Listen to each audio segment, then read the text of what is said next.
A editora Árvore da Vida apresenta Alimento Diário.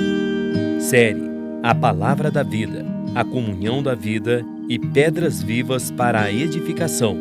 As Epístolas de João e de Pedro. Título do volume 3: Escolha a Vida. Autor Pedro Dong. Semana 4. A conclusão das Epístolas de João. Segunda-feira. A função dos presbíteros. Ler com oração. Rogo, pois, aos presbíteros que há entre vós, pastoreai o rebanho de Deus que há entre vós, não por constrangimento, mas espontaneamente, como Deus quer, nem por sorte da ganância, mas de boa vontade. 1 Pedro, capítulo 5, versículo 1, parte A, e versículo 2. A conclusão das Epístolas de João é o título da mensagem desta semana, que abrange o conteúdo da segunda e terceira Epístolas de João. Nela veremos a função dos presbíteros e a necessidade de ter a verdade sedimentada em nosso interior para andar nela e amar uns aos outros. Compreenderemos a importância de cooperar com os comportores em seu trabalho missionário e, por fim, discorreremos sobre as causas da degradação da igreja e como o Senhor lidou com isso. O apóstolo João destina sua segunda epístola à Senhora eleita. 2 João, capítulo 1. Há uma controvérsia entre os estudiosos da Bíblia sobre quem seria essa Senhora eleita. Alguns entendem que se trata de uma igreja. Outros acham que é uma pessoa de certa proeminência numa igreja próxima de Éfeso, onde João residia. A palavra Senhora em grego é Cúria, o que leva alguns a achar que poderia inclusive ser o nome de uma pessoa que, segundo a história, teria vivido perto de Éfeso, e a igreja se reunia em sua casa. Sua suposta irmã, citada no último versículo da epístola, 2 João, capítulo 13, teria vivido em Éfeso. Nós, entretanto, não precisamos preocupar-nos se era uma pessoa ou uma igreja, porque o que importa é o conteúdo do que João escreveu. João se apresenta como presbítero. O presbítero, a Senhora eleita e aos seus filhos, a quem eu amo na verdade, e não somente eu, mas também todos os que conhecem a verdade. 2 João, capítulo 1. A palavra presbítero significa ancião, alguém avançado em idade e crescido em vida. Os presbíteros de cada igreja são estabelecidos pelos apóstolos. Há somente uma igreja em cada cidade, com um só grupo de presbíteros nela. Tito, capítulo 1, versículo 5. Os presbíteros são pessoas espiritualmente mais maduras que os demais irmãos, aptos para assumir a responsabilidade de supervisionar. Por isso, para designá-los, Paulo usa a palavra bispo, que significa aquele que vê de cima, do alto, que supervisiona. Porque é indispensável que o bispo seja irrepreensível como despenseiro de Deus, não arrogante, não irascível, não dado ao vinho, nem violento, nem cobiçoso de torpe ganância. Tito, capítulo 1, versículo 7. No versículo 5, Paulo chama os líderes das igrejas de presbíteros, referindo-se à maturidade da pessoa, e no versículo 7, chama-os de bispos, referindo-se à sua função. Contudo, bispo e presbítero são a mesma pessoa.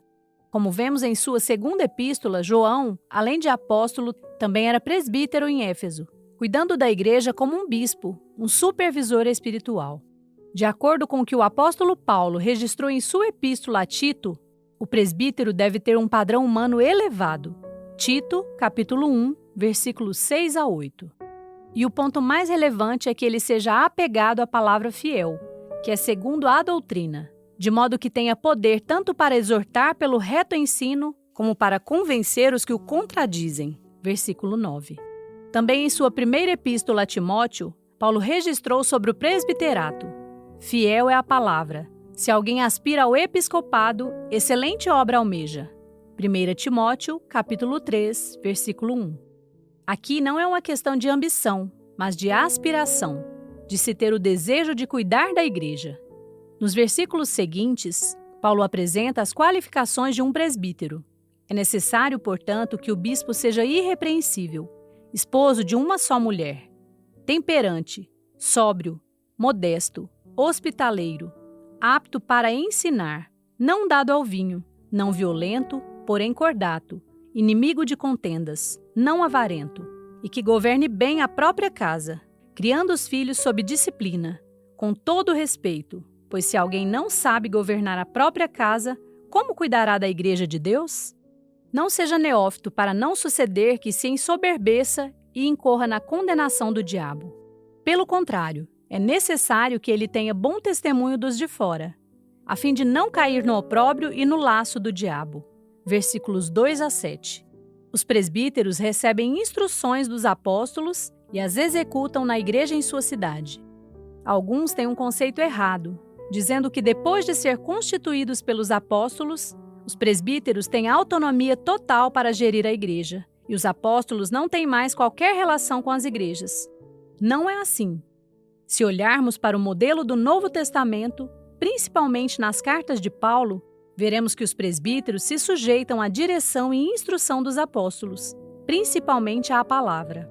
As igrejas, embora haja uma em cada cidade, não são autônomas entre si. Elas formam um só corpo, e o corpo recebe uma só direção, uma só palavra, posta em prática de forma orgânica em todas as cidades, países e continentes. É assim que a vontade de Deus, fazer Cristo encabeçar todas as coisas, será realizada.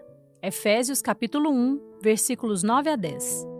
Portanto, as igrejas não são independentes entre si, mas todas estão dentro do mesmo fluir de um só corpo, na comunhão do corpo de Cristo, por meio da palavra da vida. Isso produz a unidade orgânica do corpo de Cristo na terra. Agora anote conforme o que você recebeu na leitura de hoje: a luz na palavra, a direção e a admoestação. Ore e faça um grito de guerra com base nesses itens para que a palavra profética seja sedimentada em seu coração. Leitura de apoio, Romanos, a chave para entender 1 Coríntios. Capítulo 4, autor Pedro Dong. O maravilhoso convite de Deus ao homem. Capítulo 5, autor Pedro Dong. Esperamos você amanhã para mais uma leitura do Alimento Diário. Baixe e desfrute do nosso aplicativo EAD Play, disponível na Play Store e App Store.